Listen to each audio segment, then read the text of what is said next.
Bri Guy here, and welcome to another Pixels Refreshed. We're going to be checking out the third Project Triangle Strategy video today. I'm pretty excited for this. I think this is probably the game I'm most excited for that's not AAA coming out in the near term. I mean, it's kind of I don't know. Anyways, I love the pixel art 3D 2D hybrid. I think it's a really cool aesthetic. And anyways, I'm just excited to see it. So let's get looking into this and see what kind of techniques they're using. And anyways, let's check it out.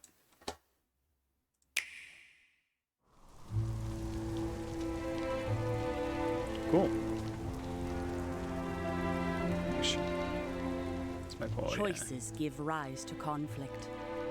Will those decisions lead to Serenoa Wolfort. hostility? Okay. Challenge you to a duel. One thing I'm noticing is the version of ambient occlusion they're using is kind of rudimentary.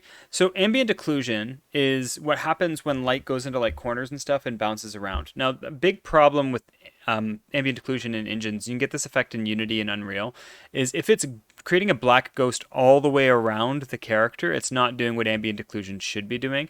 It's using like kind of a too aggressive screen space approach. What ambient occlusion should be doing is it should be wherever points are making contact, like where you're, wherever, if you put your arm in close to it, that crease in there is going to get light bouncing. And same with the other arm or other places, or where your feet come in contact with the ground, you're going to get ambient occlusion, or between your arms and things like that. Now, it would be impossible for the pixel art to, unless you have an AO map, an ambient occlusion map, it would be impossible for the art to pick up the ambient occlusion, but between the feet and the ground, it is possible.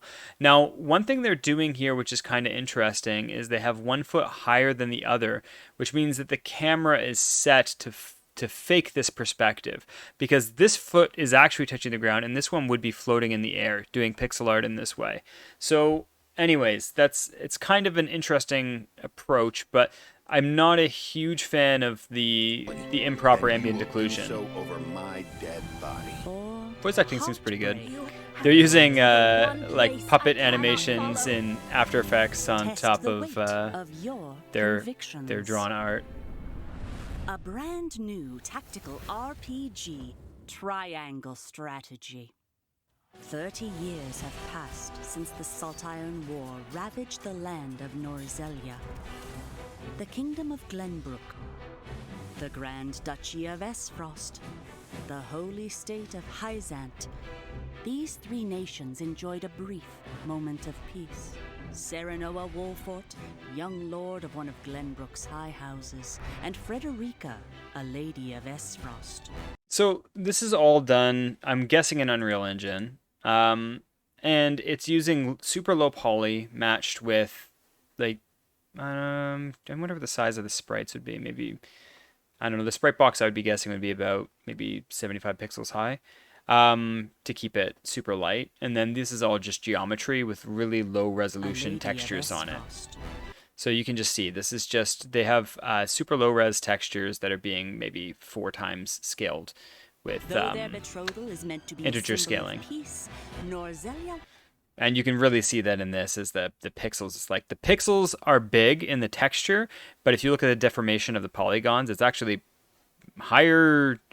It's a higher complexity mesh than you would expect. You can see kind of all of the actual geometry that goes into the scene. Same here, because you can see the texture being pulled one way or another. In a lot of ways, it's reminiscent of Final Fantasy Tactics itself, or a lot of PS1 tactics-based RPGs. Itself embroiled in war. Roland, Prince of Glenbrook, and the loyal strategist Benedict. Their fierce. They're using like modern particle simulations, so obviously the water here, now that could just be a ripple effect played. It is, because it's not matching with the actual rain. You could do it where the rain falls down and it collides with a surface, and then it knows exactly where to generate the particle, but it is also more expensive to do that rather than just have kind of like a random particle water dripping effect. Benedict. Their fierce convictions will I think that the one thing is some of these textures are looking like crisp and other ones are looking kind of muddy. So it's like, this is crisp enough, but if you look at what's happening on this flag, it's really blurry. It's almost by linear filtering. Same with this. I don't know if it's just what's being picked up in the depth of field, but depth of field is kind of hard with this because it's such a forced camera angle.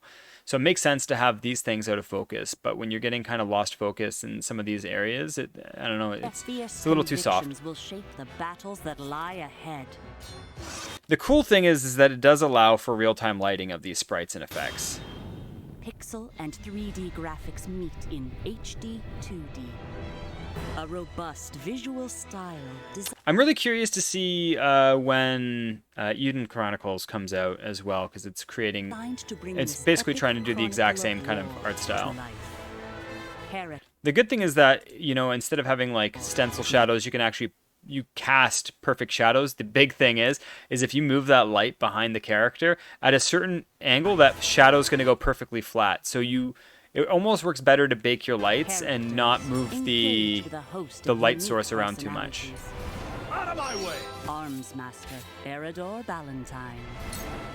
Suffer Spy Anna Pascal. Nice. Try this. Kingsguard Hewitt Bucklar. Victory is inevitable. Tutor Gila. The particle effects are really nice. I mean, the animation itself is all pretty limited. It looks like they just mostly have an idle, and then they have a basic shot animation, and then they just generate some crazy particle for the special effect afterwards, which is all of this, which is, I mean, it was kind of funny because Fire Emblem always goes crazy having actual animations for every scenario. And that is a really cool thing about Fire Emblem, even though most people end up turning it off in the end when they actually play enough of the game. But there's something about even knowing in your head that robust animation is happening, even if you're not watching it, versus this, which doesn't have the robust animation to begin with, which would put it more in line with, I guess, Final Fantasy Tactics in that regard. In a deep, branching story. Bring the scales. Your choices and actions determine your conviction and affect. It's kind of crazy though, because it's like they're trying to simulate pixel art and they're breaking it. They're succeeding in a lot of places. Succeeding here, that normal's a little harsh there, but if you look at the density of this, it's like completely out of place. This whole scale thing just doesn't feel like any of the other aspects. Same with this and this. So I kind of wish they had like a blockier approach to pulling that off. Maybe voxels mixed with it would have worked in those regards. But then they would have been doing three things. They'd been mixing voxels with pixel art with 3D. So, but I could see voxels working for something like that, for making it fit in a bit more. Your conviction and affect the fate of you and your allies. Where will your convictions lead you? Flames consume you! A tactical RPG that will challenge your conviction. Triangle strategy. There can only be one way forward. I'm glad it's coming out in March. I don't think anything else big is coming. Maybe Horizon's coming out during that time. But, I mean, to be honest, I'm a little bit more excited for Triangle Strategy, and that's just me, personally. But, anyways, I think that there's something really cool there. A lot of really good uses of effects. I would do a couple of things a little bit differently, but I think I'm happy with the overall direction and stuff they picked. Yeah, I mean, this is kind of the question that comes to mixing pixel art and 3D and modern effects in games. What do you do, right? What kind of effects do you use? You know, if they would have used a more accurate version of ambient occlusion, it'd be more obvious that the foot was floating. And so they used a more rudimentary version. But anyways, I think that these things could be made to look good. And I think they did a really great job so far. I'm excited to play it. So anyways, I hope you liked the video, and I'll catch you on the next one. Take care.